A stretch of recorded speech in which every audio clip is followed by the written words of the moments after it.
방산의 영향이었을까요? 하나그룹 전체 시총이 올해 들어서만 2조 넘게 증가를 했다라고 합니다. 하나에어로스페이스 정말 올해 주가가 작년에도 물론 좋았지만 올해도 좋았네요. 네, 그렇습니다. 아무래도 뭐 방산의 여파가 가장 컸고요. 네. 한화 그룹주 자체가 이제 다 모아 보니까 이제 옛날에는 뭐 10위권 바뀌었는데 이제 9위로 올라왔다. 그렇죠. 그러니까 이렇게 됐다는 게 이제 굉장히 좀 의미가 있고 네이버를 밀어냈다. 이런 거 보면 야 가치주와 성장주 어느 게 낫냐 그랬을 때 지금 가치주 쪽이 더 많이 이렇게 올라가고 있는 것이 아니냐. 근데 한화 그룹주가 이제는 성장주까지 되는 거 아니냐. 왜냐하면 방산 때문에. 특히 한화 에어로스페이스 때문에 이런 거 아니냐 이런 이야기 나왔고요. 한화 에어로스페이스가 실제로 영업이익이 한 7천억 나왔는데 여기에 더해서 당기 순이익은 한 9천억 가까이 나왔습니다. 그러니까 이런 것들 놓고 보면 야 방산주가 이렇게 잘 나오나 여기 하나 있었고요. 여기 이제 수은법 그러니까 수출입은행이 원래 이제 자본 확충을 해줬어야 되는데 네. 그동안 국회에서 밀렸다가 2월달에 통과가 되면서 이게 이제 주가의 날개를 달게 해줬습니다. 그래서 이런 것들까지 각종 호재가 겹치면서 한화 그룹주 자체가 영업이익 특히 이런 것들이 다 올라가고 시총까지 2조 원 가까이 늘어나면서 올해 하나그룹 이제 재계 서열보다 높은 시총 서열로는 9위가 됐다. 이렇게 정리할 수 있겠습니다. 네, 하나그룹 지금 시총 변화 전체적으로 좀 한번 확인을 해볼 필요가 있을 것 같은데 지금 하나가 9위로 올라가고 뭐 그러면은 당연히 뭐 어떤 기업이 좀 아래로 내려왔을 텐데 어떤 기업이 좀 밀린 겁니까, 민순재 교수님? 네, 일단 뭐 개별적인 걸로는 그룹으로는 제가 확인을 못 해봤고요. 네. 일단 뭐 기업으로 본다라고 하게 되면 최근에 이제 방산 관련된 기업들이 전반적으로 이제 그 주가가 좋은 그런 흐름세를 이어가고 있습니다. 그래서 뭐 작년 말 대비로 본다라고 하게 되면 뭐 하나 에어로스페이스 뭐 지난주까지 한 60%, 그다음에 LIG 넥스원도 40% 정도 올랐고요. 뭐 풍산 같은 경우도 한 23%. 그러니까 전반적으로 이런 방산 관련주들이 수익률이 상당히 좀 좋게 나왔다라고 보시면 될 것 같고요. 그러다 보니까 이제 개별 기업들의 이제 시총 순위가 좀 많이 좀 바뀌었습니다. 특히 이제 하나 에어로스페이스 같은 경우는 시총 순위가 작년 말에 55위였다가 뭐 지난주에 이제 40위까지 이제 올라가고 있는 그런 모습이었고요. 그다음에 뭐 한국 항공우주 같은 경우는 70위에서 60위. 그다음에 LIG 넥스원이 좀 많이 올랐습니다. 101위에서 100위권 이내인 80위까지 올라오는 그런 모습을 보였고요.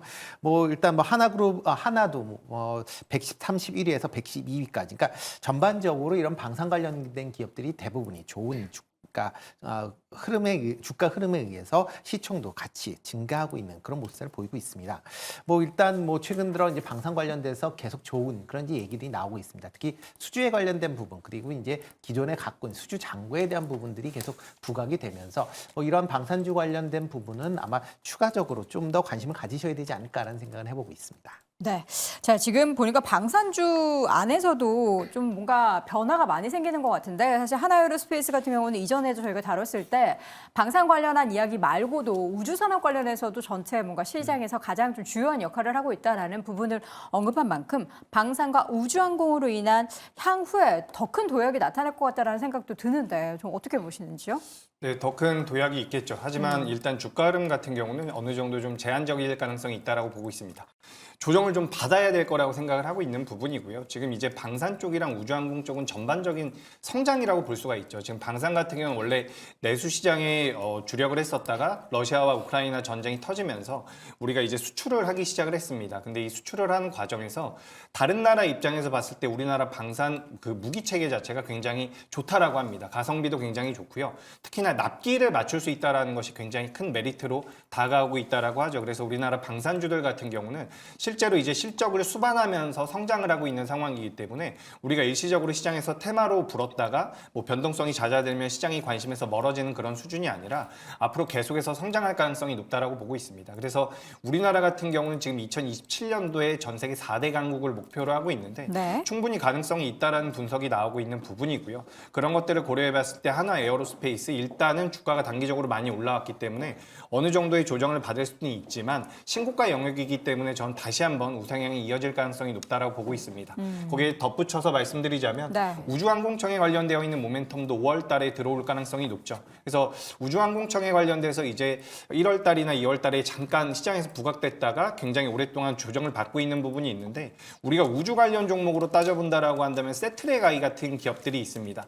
지난주부터 주가 흐름이 저는 그래도 꽤나 안 안정적으로 나오고 있다라고 판단을 하고 있기 때문에 우주항공 쪽 같은 경우는 세트랙 I라든지 AP 위성 같은 기업들, 규모가 좀 작은 기업들이긴 하지만 좀 관심 있게 가져보신다라고 한다면 5월달 이전에는 한 번 정도 시세가 나올 수 있지 않을까 이렇게 의견 드리겠습니다. 네.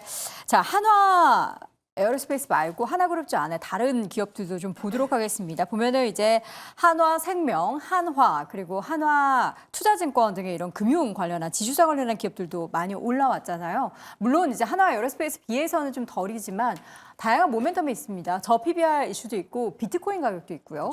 네. 어떻게 보십니까? 일단은 이제 구조적으로 산업적으로 성장을 하고 있는 것은 방산 쪽이 맞다라고 보시면 좋을 것 같고요. 네. 말씀 주신 것처럼 이제 증권이나 생명 이런 거는 이제 저 PBR과 연관이 있는데 특히나 이제 증권 같은 경우는 비트코인과 좀 연관이 있죠. 그러다 보니까 해당 부분에서의 좀 상승이 나타나고 있다라고 보시면 좋을 것 같고 그래서 각 이제 계열사마다 이제 산업군들이 좀 다르기 때문에 그 안에서 어느 정도 연속성을 가질지는 각각의 모멘텀으로 일단 좀 체크를 해보셔야 될 것 같습니다. 그래서 사실 대부분의 종목군들이 좀 상당히 많이 올라가기는 했거든요. 네. 그렇기 때문에 사실 신규 진입하시기에는 좀 일부 부담스러운 부분들이 있는 것은 맞습니다만 일단 방산 쪽 같은 경우는 앞에서 잘 설명해 주신 것처럼 수은법 개정에다가 이제 수출 지역 다변화 그리고 지금 이제 여러 국가에서 이런 방위 산업에 대한 예산을 굉장히 늘리고 있는데 그 부분에서 납기를 맞추고 사실 그 속도 부분에서 좋은 부분을 찾기가 쉽지가 않습니다. 네. 왜냐하면 전방위적으로 일어나고 있기 때문에 당장 중국이나 일본만 하더라도 지금 예산안 국방비 예산안 거의 최고치로 다 올렸잖아요. 네. 그러니까 그런 상황들이 유지가 될 거기 때문에 산업적인 성장이 나오는 쪽은 전 추가적으로 보셔도 된다라고 생각을 하고 있고요. 다만 이제 저 PBR 쪽 같은 경우는 결국에 좀 약간의 시간이 필요할 것이고 단기적인 좀 조정 흐름들이나 순환매가 나타날 수 있기 때문에 지금 잡아보시기보다는 약간의 좀 순환매 관점으로 보시는 게 맞지 않을까라고 보고 있고요. 또 이제 코인 같은 경우는 사실 이제 비트코인을 직투하는 게 제일 좋습니다. 그게 아니라고 한다면 미국의 이제 코인베이스나 아니면 비트코인 선물 관련된 ETF들로 보시면 좋을 것 같고요. 일단 우리나라는 가장 후순위로 보시는 게 맞습니다. 왜냐하면 대부분이 이제 업비트라든지 이런 두나무 관련된 이제 지분을 소규모로 갖고 있는 부분들로 모멘텀이 반영이 되기 때문에 기타 다른 쪽보다는 조금 약하게 움직일 수 있다. 그래서 각 부분별로 좀 나눠서 보시면 좋지 않을까 정도로 정리를 드리겠습니다. 하나그룹주 안에서 방산주가 하나 에어로스페이스만 있는 게 아니죠. 시스템도 하나 있습니다. 시스템 같은 경우에는 또 어떤 관점으로 네, 보실까요? 하나 시스템 같은 경우도 실적의 기조가 그렇게 나쁘지는 않았습니다. 네. 그래서 이번에 4분기에 매출액이 7,800억 정도가 나와줬고요. 영업이익은 조금 일부 부분이 있었는데 천공투라든지 레이저 부분에서의 비중 확대가 나타날 것이고 앞으로도 좀 늘어나지 않을까라는 전망들이 나타나고 있는 상황이거든요. 그래서 해당 부분에 대한 모멘텀은 충분히 좀 쫓아가지 않을까라고 보고 있고요. 이전에도 한번 이제 작년이죠. 작년 10월 달부터 12월까지 방산의 랠리가 나올 때 하나 시스템이 하나 에어로스페이스보다는 좀 천천히 움직이긴 했지만 그 상승폭을 거의 다 추격해서 움직임이 나타났거든요. 네. 그래서 지금도 쫓아가고 있는 상황이고 아마 일부 전고점 라인 부분에서 일부 좀 물량에 대한 부분들이 있다 보니까 약간의 좀 기간 조정을 거치고 있는데 해당 부분 뚫어주면 똑같이 비슷하게 쫓아갈 확률이 높기 때문에 에어로스페이스와 좀 비슷하게 보시면 좋을 것 같고 연간 10% 이상씩 매출액 증가에 대한 가이던스도 이미 나와 있다 정도로 보시면 될 거기 때문에 이쪽도 역시나 좀 구조적인 성장이 나오고 있다라고 보시면 좋을 것 같습니다. 하나그룹주 얘기했는데 결과적으로는 다시금 이렇게 축소돼서 방산주 이야기로 가는 것 같습니다. 저희가 여러분 트릭을 쓰는 게 아니고요. 저희는 분명히 하나그룹주 전체적으로 이야기를 하고 싶은데 결과적으로 관심이 그쪽으로 쏠리고 있기 때문에 어쩔 수 없이 좀 관련한 이야기를 조금 더 풀어보자면 한화 에어로스페이스뿐만 아니라 이제 대형 방산 기업들 중에서는 LIG 넥스원도 이제 항상 투톱으로 꼽히죠. 둘 중에 선택을 지금 투자 관점에서 한다면 어느 쪽이 좋을지 임순재 교수님 어느 쪽을 택하시겠습니까? 둘 다 지금 단기적으로 좀 올랐기 때문에 조금 맞아요. 조심해야 될 그런 네. 시점이다라고 보여지고요. 조정을 받는다라고 하게 되면 하나 에어로스페이스가 좀 더 낫지 않을까라는 오. 생각을 해보고 있습니다. 그러니까 모멘텀이 있어서 조금 더 하나 에어로스페이스가 네. 많아서인가요? 네, 그렇죠. 그러니까 일단 하나 에어로스페이스가 하고 있는 이제 산업군이 좀 네, 많기 네. 때문에 LIG 넥스원 같은 경우는 기본적으로 이제 유도 미사일 관련된 부분, 그다음에 이제 최근 들어 이제 로켓 관련된 부분이 이제 시장에서 좀 두각을 받고 있지만 하나 에어로스페이스 같은 경우는 육해공을 다 하고 있는 상황이다라고 네. 보시면 될 것 같고요. 그만큼 이제 향후에 관련된 그런 방산 관련된 모멘텀은 좀 더 하나 에어로스페이스가 좀 클 걸로 보여지고요. 또 여기에 우주항공청에 대한 이슈가 이제 불거진다라고 하게 되면 또 네. 차세대 우주 발사체를 하고 있는 그런 회사이기 때문에 그런 부분도 같이 좀 주목을 받지 않을까 싶습니다. 네. 하정원 교수님은요? 네, 저는 LIG 넥스원입니다. 왜냐면은 사실 이전에 작년 말에 한번 움직임이 나왔는데 요거는 이제 고스 로보틱스 인수 관련된 부분으로 사실 주가에 급등이 나온 거고 네. 수주 관련돼서 모멘텀이 터진 것은 요번에 11만 원대부터 상승이 나오기 시작한 게 이제 첫 번째거든요. 근데 사실 이제 LIG 넥스원이 폴란드발 수주 비중이 좀 적다 보니까 폴란드발에서 뭐 수출입 관련된 은행 이슈가 있을 때는 항상 좀 왕따를 당했습니다. 그래서 네. 상당히 좀 지지부진하고 답답한 흐름들이 있었는데 그게 요번에 모아서 한 번에 좀 터졌다라고 보고 있고요. 그다음에 좀 어쨌든 이슈가 있긴 했지만 고스 로보틱스 덕분에 어쨌든 거래량이 정말 엄청나게 터지면서 좀 슈퍼 매물대 좀 엄청나게 횡보하고 있었던 그 라인에서의 좀 매물을 한번 굉장히 좀 다 털어버렸거든요. 손바뀜이 좀 나타났기 때문에 그래서 지금 좀 저항 없이 쭉쭉쭉 올라가고 있는 것이 아닌가라고 보고 있고 이미 사우디에서 4조의 수주를 받았고 추가적으로 6조 수주가 좀 기다리고 있는 상황이고요. 누주 수주 잔고가 작년 3분기 기준으로 봤을 때 20조고 요번에 사우디에다가 추가적으로 받을 거 보면 30조의 누주 수주액이 있거든요. 네. 뭐 엄청납니다. 그래서 그런 부분들이 실적에 반영이 된다라고 한다면 추가적인 모멘텀이 터져 나오지 않을까. 그리고 지금 방산에서의 주목하고 있는 거는 수출 지역의 다변화거든요. 네. 그러니까 폴란드발 외에서 좀 소외가 됐었던 부분에서 모멘텀이 더 터져 나올 수 있기 때문에 그런 부분에서 본다면 LIG 넥슨의 방산 부분 좀 압축을 했을 때는 조금 더 유리하지 않을까라고 생각을 하고 있습니다. 이재규 교수님은요? 네, 저도 LIG 넥스원을 선택하겠습니다. 그런데 이제 LIG 넥스원 말고 다른 기업도 좀 좋아요, 말씀을 좋아요. 드려보도록 네. 하겠습니다. 지금 이제 이 두 기업 같은 경우는 주가가 좀 많이 올라와서 제가 이제 지난번에 S&T 다이내믹스도 한번 말씀을 드렸고 또 코치 테크놀로지라는 기업도 말씀을 드렸는데 제가 살펴보니까 찾아보니까 1월 3일 날 코치 테크놀로지라는 기업을 좀 말씀을 드렸더라고요. 근데 이 기업 같은 경우는 규모가 좀 작습니다. 다른 방산주들에 비해서 규모가 좀 작은데 우리가 지금 이 방산주에 대해서 좀 만만하게 생각하지 않았으면 좋겠다라는 부분이 뭐냐면 만만하게 생각했다라는 건 뭐죠?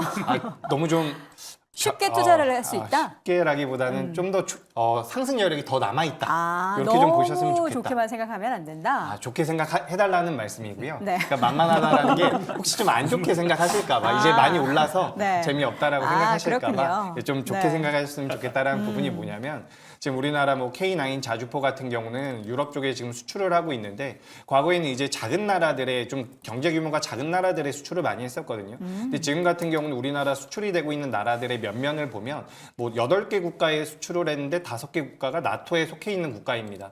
나토에 이제 가입을 해 있는 국가들, 뭐 예를 들어서 영국 같은 경우도 우리나라 무기를 가져갈 가능성이 굉장히 높다라는 거죠. 그래서 폴란드를 거점으로 해서 루마니아라든지 다른 나라 쪽에도 수출이 계속해서 진행될 가능성이 높다라고 보고 있기 때문에 방산주들 같은 경우는 추가 상승의 여력이 분명히 남아 있다라는 말씀을 드리고 싶습니다. 네. 그중에 이제 코치 테크놀로지라는 기업 같은 경우 규모가 좀 작아요. 제가 지난번에도 말씀드릴 때 뭐 보호예수 물량을 좀 체크해 보셔야 됩니다.라고 말씀드렸었는데 당시에는 이제 신규 상장한 지 얼마 안 됐기 때문에 네. 제가 그런 말씀을 드렸고 이제 보호예수 물량은 전부 다 나왔다. 전부 다 나온 건 아니고요. 이제 좀 시차가 있을 겁니다. 그래서 지금부터 좀 우상향이 이어질 수 있는데 코치 테크놀로지 같은 경우는 고객으로 LIG 넥슨과 하나 에어로스페이스, 한화 시스템, 현대로템을 가지고 있습니다.